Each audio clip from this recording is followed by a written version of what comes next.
ये कहानी है जंगल में रहने वाले एक ठग की दो बेटियों की, जो जंगल से गुजरने वाले मुसाफिरों को छल कपट से लूटकर उनका कत्ल कर देती। पर फिर एक दिन एक ऐसा मुसाफिर आया जिससे उन सब की जिंदगी बदल गई।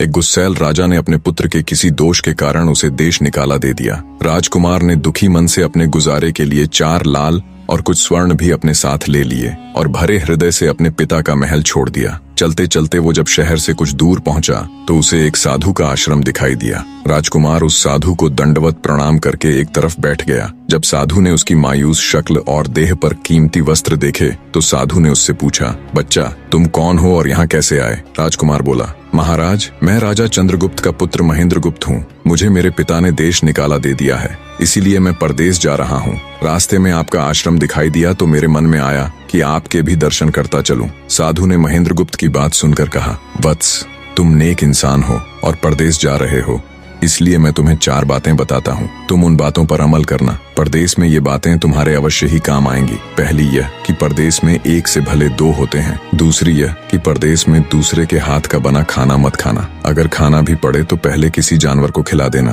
तीसरी बात यह कि परदेश में किसी दूसरे की बिछाई हुई चारपाई पर मत सोना। अगर सोना भी हो तो पहले बिस्तर को अच्छी तरह झाड़ लेना। चौथी बात यह कि यदि कहीं शत्रुओं के फंदे में फंस जाओ तो जहाँ तक हो सके नरमी और ज्ञान की बातें सुनाकर अपना उद्देश्य प्राप्त करना। साधु ने कहा, मेरी ये 4 बातें हमेशा याद रखना। साधु की बातें सुन साधु को प्रणाम कर राजकुमार परदेश चल पड़ा। जब चलते चलते बहुत दिन बीत गए तो वह एक जंगल में पहुंचा। वहां उसने देखा कि एक चील एक कछुए के बच्चे को लेकर उड़ी जा रही है। संयोगवश बच्चा उस चील के पंजे से निकलकर गिर गया। महेंद्रगुप्त ने कछुए के तड़पते हुए बच्चे को देखा तो उसे बड़ी दया आई। उसने मन में सोचा कि इस बच्चे को पालना चाहिए। इस बच्चे को पालने से 2 बातें होंगी। पहली तो यह कि इस बच्चे के प्राण बच जाएंगे और दूसरी यह कि साधु द्वारा कही गई पहली बात भी पूरी हो जाएगी कि सफर में एक से भले 2 होते हैं और इससे बातें करते हुए दिन भी आसानी से बीतेंगे। यह सब सोचकर महेंद्रगुप्त ने बच्चे को अपने साथ ले लिया। अब सफर में उसके साथ वह कछुए का बच्चा भी हो लिया। कुछ दिन के सफर के बाद राजकुमार को एक अच्छा सा स्थान दिखाई पड़ा। उस स्थान पर पहुंचकर उसने कुछ खाया पिया और फिर कछुए के बच्चे से बोला, तुम यहाँ बैठे रहना, मैं जरा थोड़ी देर सो लूं। यह कहकर महेंद्रगुप्त एक पेड़ के नीचे सो गया। उसी पेड़ के ऊपर एक सांप और एक कौवा रहते थे। उन दोनों का यह दस्तूर था कि जब कोई मुसाफिर उस पेड़ के नीचे ठहरता तो सांप उसे डस लेता और कौवा उसकी आंखें निकाल लेता। नाग ने जब सोते हुए मुसाफिर को देखा तो पेड़ के नीचे उतरा और राजकुमार को डस लिया। सांप के डसते ही तुरंत राजकुमार के प्राण पखेरु उड़ गए। कुछ देर में जब कछुए की नजर महेंद्रगुप्त पर पड़ी तो वह उसे मरा देखकर बहुत घबराया और महेंद्रगुप्त के ऊपर बैठकर रोने लगा। तभी कौवा भी पेड़ से नीचे उतरा और ज्यों ही उसने महेंद्रगुप्त की आंखें निकालनी चाही त्यों ही कछुए ने झपटकर कौवे की गर्दन को मुंह से पकड़ लिया। कौवे ने बहुत जोर लगाया मगर कछुए ने उसे नहीं छोड़ा। तब कौवे ने सांप को पुकारा। कौवे की आवाज सुनकर सांप आ गया। उसने बड़े जोर से कछुए की पीठ पर डंक मारा परंतु कछुए ने अपना मुंह भीतर कर लिया। सांप ने कई बार कछुए की पीठ पर डंक मारा किंतु हर बार कछुआ अपना मुंह अंदर कर लेता। जब सांप का कछुए पर बस नहीं चला तो उसने कछुए से प्रार्थना की कि तुम मेरे मित्र को छोड़ दो। यह सुनकर कछुआ बोला, नहीं, तूने मेरे मित्र को डसा है, अब मैं भी तेरे मित्र की जान लूंगा। तू मेरे मित्र को छोड़ दे तो मैं तेरे मित्र को जीवित कर दूंगा। यह कहकर सांप ने काटी हुई जगह पर मुंह रखकर महेंद्रगुप्त के शरीर से विष खींच लिया और बोला, अब तो मेरे मित्र को छोड़ दे। कछुए ने जब राजकुमार को देखा कि उसे थोड़ा होश आ रहा है और उसका जहर उतर रहा है तो उसने कौवे को छोड़ दिया। जब महेंद्रगुप्त को होश आया तब कछुए ने उसे सांप के डसने का सारा हाल सुनाया। कछुए की बात सुनकर तुरंत महेंद्रगुप्त के मन में साधु की बताई पहली बात खटकी। सोचा, साधु की एक बात तो काम आई कि एक से भले 2 होते हैं। मन ही मन उसने साधु को धन्यवाद दिया और आगे बढ़ चला। चलते चलते कुछ दिनों के बाद जब वे समुद्र के किनारे जा पहुंचे तब कछुए के बच्चे ने कहा, मित्र, मेरा देश आ गया है। यदि तुम कहो तो मैं अपने माता पिता से मिलाऊं। उनसे बिछड़े बहुत दिन हो गए हैं, वे बहुत दुखी होंगे। महेंद्रगुप्त ने उसे जाने की आज्ञा दे दी और स्वयं रात को वहीं समुद्र के किनारे उस जंगल में ठहर गया। जिस जंगल में राजकुमार ठहरा हुआ था उसी जंगल में वहां से कुछ दूर ही एक ठग का परिवार रहता था। ठग के 2 लड़कियां और 4 बेटे थे। उसकी बड़ी बेटी ज्योतिष विद्या जानती थी। जब भी कोई राहगीर, कोई यात्री उस जंगल से गुजरता और उसके पास कुछ कीमती होता तो ठग की बड़ी बेटी अपनी विद्या से जान लेती थी। आज फिर से उसे बहुत दिनों बाद बहुत से खजाने की महक आई। उसने अपने पिता से कहा, ऐसा प्रतीत होता है कि इस जंगल में एक पथिक आया हुआ है। उस पथिक के पास 4 लाल हैं। यदि तुम लोग उस पथिक को यहाँ ले आओ तो उससे लाल लेना मेरा काम है। यदि वे लाल हमको मिल जाएं तो हम जन्म भर के लिए निहाल हो जाएंगे, परंतु उस पथिक को मारना मत, उसे जीवित ही पकड़ लाओ। ठग अपने बेटों के साथ तुरंत उसकी तलाश में निकल पड़ा। वे थोड़ी ही दूर चले होंगे कि उन्होंने देखा एक आदमी एक पेड़ के नीचे सो रहा है। उसे देखकर उन्होंने सोचा कि यह वही पथिक हो सकता है जिसके पास लाल हैं। वे उसे पकड़कर ले गए और अपनी बड़ी बेटी के हवाले करके बोले, इससे लाल निकलवाना अब तेरा काम है। ठग की बड़ी बेटी ने पूरे आश्वासन के साथ कहा, तुम लोग चिंता मत करो, मैं इससे लाल निकलवा लूंगी।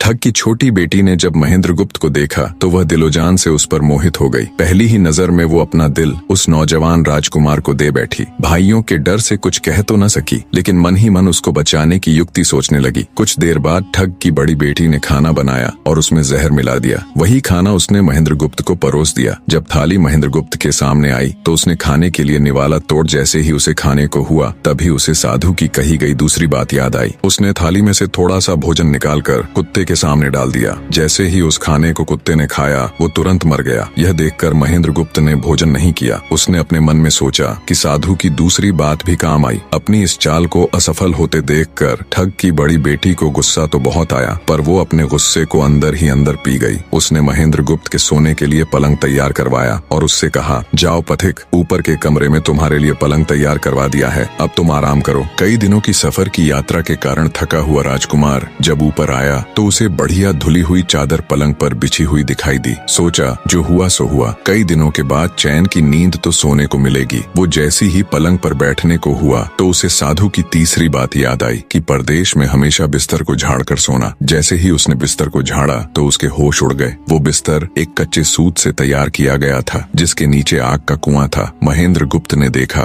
कुएं के अंदर बड़े बड़े आग के अंगार धधक रहे हैं। सोचा साधु की तीसरी बात भी काम आई। उसने एक बार फिर मन ही मन साधु का धन्यवाद किया और पास पड़ी एक टूटी हुई चारपाई पर लेट गया। थोड़ी देर पहले जो राजकुमार चैन की नींद लेने की सोच रहा था, अब नींद उसकी आंखों से कोसों दूर थी। अब तो उसे अपनी जान के लाले पड़े थे। सोचने लगा आज की रात बचना बहुत कठिन है। तभी ठग की छोटी बेटी मौका पाकर आई और कहने लगी, हे प्रिय, मैं तुम पर दिलोजान से न्यौछावर हूँ, परंतु आज की रात मेरे वश में कुछ नहीं है। आज की रात मेरी बड़ी बहन की बारी है। जिस तरह भी हो सके बस आज की रात मेरी बहन से अपने प्राण बचा लो, कल मेरी बारी है। हे स्वामी, मैं तुम्हारी दासी हूँ, मैं तुम्हें साफ बचा लूंगी। इतना कहकर ठग की छोटी बेटी चली गई। जब सब लोग खाना खा चुके तो ठग की बड़ी बेटी ऊपर बने कमरे में चली। सोचा अब तक तो पथिक जलकर राख बन चुका होगा, पर जैसे ही वो कमरे के अंदर आई और देखा कि पथिक तो बिल्कुल सही सलामत टूटी हुई चारपाई पर लेटा हुआ है तो उसके क्रोध की कोई सीमा न रही। तुरंत उसने कटार निकाली और क्रोध से बोली, हे पथिक, या तो अपने 4 लाल मुझे अभी के अभी दे दे, वरना मैं तुझको मार डालूंगी। उसी समय महेंद्रगुप्त को साधु की चौथी बात याद आई कि कहीं शत्रुओं के फंदे में फंस जाओ तो जहाँ तक हो सके नरमी और ज्ञान की बातें सुनाकर अपना उद्देश्य प्राप्त करना। उसने सोचा कि आज रात बचना मुश्किल है, पर साधु की चौथी बात भी आजमानी चाहिए। महेंद्रगुप्त ने यह सब सोचकर लड़की से कहा, मेरे पास लाल नहीं है। यदि तू मुझको मारेगी तो वैसे ही पछताएगी जैसे बंजारा अपने कुत्ते को मारकर पछताया था। लड़की गुस्से में बोली, कौन बंजारा और कौन सा कुत्ता, क्या बक रहे हो तुम? तब राजकुमार बोला, तुम नहीं जानती तो सुनो लड़की, एक बंजारा था जिसने एक कुत्ता पाल रखा था। वो कुत्ता बहुत समझदार था जिसे बंजारा अपनी औलाद से भी ज्यादा प्यार करता था। एक समय ऐसा आया कि एक कातक नाम की भयंकर बीमारी के चलते बंजारे का सारा परिवार उस बीमारी की भेंट चढ़ गया और बंजारे की करोड़ों की संपत्ति भी बिक गई। दुखी बंजारा अपने कुत्ते को लेकर आगरा में एक साहूकार के पास जाता है और साहूकार को 10,000 के बदले अपना कुत्ता गिरवी रखने को बोलता है। उस समय 10,000 एक बहुत बड़ी रकम होती थी। पहले तो बनिए ने बंजारे को मना कर दिया, पर फिर कुछ सोचकर उसने बंजारे को 10,000 रुपए दे दिए। कुछ ही समय बीता था कि एक रात सेठ के घर डाकू घुस गए। बंजारे का कुत्ता सब हरकत देख रहा था। सोचा भौंकूंगा तो परिवार के सब लोग उठ जाएंगे और ये डाकू उनका भी कत्ल कर देंगे। वो चुपचाप बस उनको देखता रहा। जब डाकू सेठ के घर चोरी किए हुए धन को लेकर चल पड़े तो कुत्ता चुपचाप उनके पीछे पीछे हो लिया। सेठ के पास इतना धन था कि डाकू उसे निकाल तो लाए, पर अब उनसे वो लेकर चला भी नहीं जा रहा था। दिन भी निकलने के करीब हो चला था। डाकुओं ने सोच विचार कर उस धन को एक तालाब के अंदर छिपा दिया। सोचा बाद में आराम से निकाल ले जाएंगे। कुत्ता डाकुओं की सब करामात देख चुपचाप वापस घर चला गया। सुबह हुई तो सेठ के घर कोहराम मच गया। पता चला कि चोर सारा धन निकाल ले गए। सेठ का रो रो कर बुरा हाल था। आसपास के लोग उसे दिलासा दे रहे थे। सेठ ने रोते रोते कहा, मैंने सुना था बंजारे का कुत्ता बहुत समझदार है, पर ये नमक हराम तो एक बार भौंका तक नहीं। तभी बंजारे का कुत्ता उस सेठ की धोती पकड़कर खींचने लगा। कुत्ते की हरकत देख पास खड़े एक समझदार व्यक्ति ने सेठ से कहा, सेठ जी, ये कुत्ता कुछ कहना चाहता है, हमें इसकी सुननी चाहिए। और सभी लोग कुत्ते के पीछे पीछे हो लिए। सबको लेकर कुत्ता उसी तालाब के पास पहुंच गया जहां रात को डाकुओं ने सारा धन छिपाया था, और तालाब में घुसकर अशर्फियों से भरी थैली अपने मुंह में दबाकर बाहर आया। तुरंत सेठ के नौकर उस तालाब में कूद गए और चोरी किया हुआ सारा धन बरामद कर लिया। सब देख सेठ आंखों में अश्रु लिए कुत्ते से कहता है, मुझे माफ कर देना, मैंने तुम्हें बहुत बुरा भला कहा। सेठ ने वही कागज मंगवाया और बंजारे के नाम चिट्ठी लिखी, भाई बंजारे, तेरे कुत्ते ने मेरे 10,000 पूरे कर दिए। मैं तेरे कुत्ते को तेरे पास भेज रहा हूँ। अगर तुझे और भी 10, 20, 50 हजार की जरूरत हो तो मेरे पास आकर ले जाना। इतने समझदार कुत्ते को मेरे पास छोड़ने के लिए तहे दिल से तुम्हारा धन्यवाद। बनिया चिट्ठी कुत्ते के गले में टांग उसे नम आंखों से विदाई देता है। कुत्ता घूमता घूमता जब 4-5 दिन बाद बंजारे के पास पहुंचता है तो कुत्ते को आता देख बंजारे के तन बदन में आग लग जाती है। कहता है, मैं तुझे बनिए के पास गिरवी रख कर आया था और तू वहाँ से भाग आया। तूने मेरी बेइज्जती करवा दी। गुस्से में अंधा हुआ बंजारा तुरंत पिस्तौल निकाल कुत्ते को गोली मार देता है और सिर पकड़कर वहीं बैठ जाता है। कुछ देर बाद जब उसकी नजर कुत्ते के गले में टंगी हुई पर्ची पर पड़ी तब बंजारा वो पर्ची निकाल उसे पढ़ता है। पर्ची पढ़ते ही बंजारा फट पड़ता है। वो दहाड़े मार मार खून के आंसू रोता है। पर अब भला क्या हो सकता था। बंजारे की कहानी सुना महेंद्र गुप्त ठग की बेटी से कहता है, एक और कहानी सुनो लड़की। एक राजा के पास एक बहुत समझदार पढ़ाया हुआ तोता था। वह बड़ा चतुर था। एक दिन राजा तोते को अपने साथ गंगा स्नान को ले गया और उसको घाट पर बैठाकर स्वयं स्नान करने लगा। तभी तोते की नजर अमर फल पर पड़ी जो पास ही नदी में बहता हुआ आगे बढ़ा जा रहा था। वह उसको नदी से बाहर निकाल लाया और राजा के आने पर उसको वह अमर फल देता हुआ बोला, महाराज, यह अमर फल है, इसे खा लीजिए। राजा ने कहा, मैं अकेला अमर फल खाकर क्या करूंगा, अपने बाग में लगा दूंगा। जब इसमें फल लगेंगे तब सब कुटुंबियों को खिला कर अमर कर दूंगा। गंगा स्नान से लौटकर राजा ने वह फल माली को देकर कहा, इस फल को बाग में लगा दो। थोड़े ही दिनों में पेड़ फल फूल गया, उसमें फल लगने लगे। एक दिन एक फल पककर पेड़ से गिरा तो उसे सांप ने सूंघ लिया, जिससे वह जहरीला हो गया। अनजान माली वह अमर फल लेकर राजा के पास आया। राजा फल को देखकर बहुत खुश हुआ और कुछ सोचकर वो फल पहले कुत्ते को खाने को दिया। क्योंकि राजा बड़ा नीतिवादी और विचारवान था, वह जानता था कि बिना सोचे समझे किसी भी वस्तु को खाना ठीक नहीं होता। राजा ने ज्यों ही वह फल कुत्ते को खिलाया, कुत्ता मर गया। यह देखकर राजा ने क्रोधित होकर अपने तोते से कहा, बेईमान तोते, तू हमें जहर देकर मारना चाहता था। ये कहकर राजा ने क्रोध में आकर तोते को मार डाला और माली से कहा, इस पेड़ के चारों ओर घेरा डाल दो जिससे कोई इसका फल न खा सके। एक दिन उसी शहर में एक सास बहू में भीषण लड़ाई हुई। बुढ़िया घर से निकलकर कहने लगी, आज मैं राजा के बाग में जाकर जहर वाला फल खा लूंगी। ये कहकर वह बाग में आई और जैसे ही उसने फल तोड़कर खाया तो वह 16 वर्ष की युवती बन गई। जब राजा को यह समाचार मिला तो उसे सारा माजरा समझते देर न लगी। राजा को बड़ा दुख हुआ। वह कहने लगा,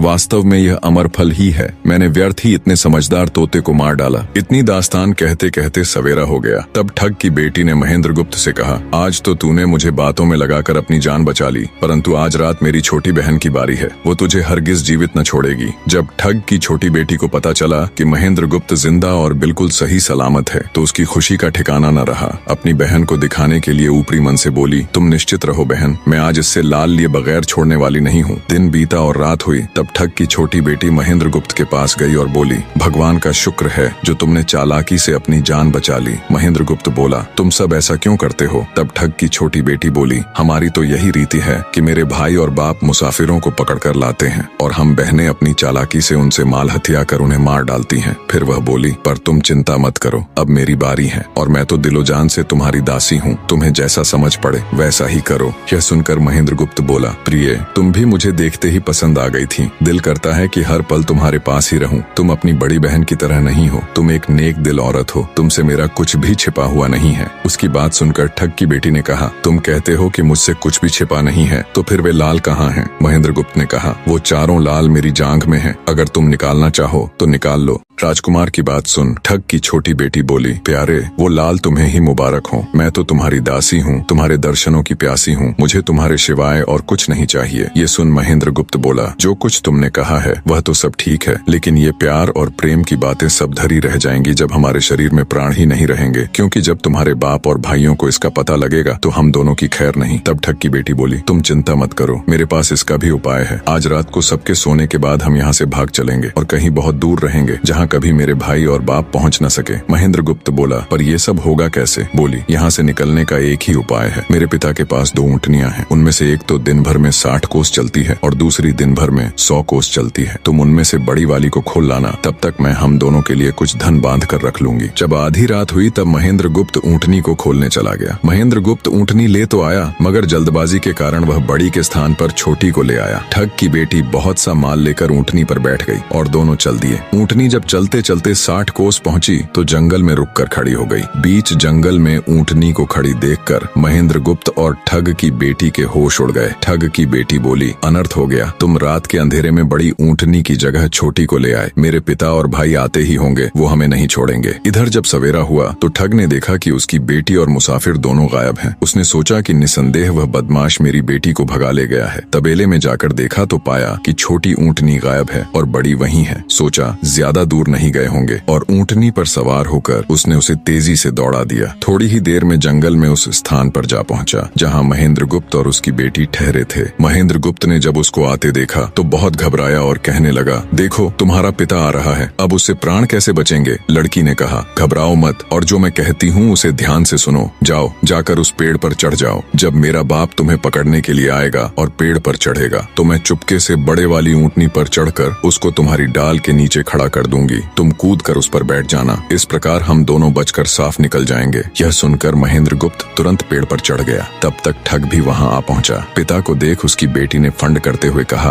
पिताजी ये दुष्ट मुझे धोखे से यहाँ भगा लाया, आप इसे छोड़ना नहीं। ये सुन गुस्से से तिल मिलाया ठग महेंद्र गुप्त को पेड़ पर चढ़ा देखकर ऊँटनी से उतरा और उसे पकड़ने के लिए पेड़ पर चढ़ने लगा। बाप के ऊँटनी से उतरते ही मौका देख ठग की बेटी ऊँटनी पर चढ़कर उसे महेंद्र गुप्त की डाल के नीचे पेड़ के पास ले आई। महेंद्र गुप्त तुरंत कूदकर उस पर बैठ गया। महेंद्र गुप्त के बैठते ही ठग की बेटी ने ऊँटनी को दौड़ा दिया। ठग हाथ देखता रह गया। ठग की बेटी और महेंद्र गुप्त कई दिनों का रास्ता तय कर एक शहर में पहुंचे और दोनों वहीं बस गए। वहां महेंद्र गुप्त ठग की बेटी के साथ आराम से दिन गुजारता रहा और जब उसके देश निकाले की अवधि पूरी हो गई तब वह उसको लेकर अपने राज्य चला गया और उसके साथ शादी कर हंसता खेलता जीवन व्यतीत किया।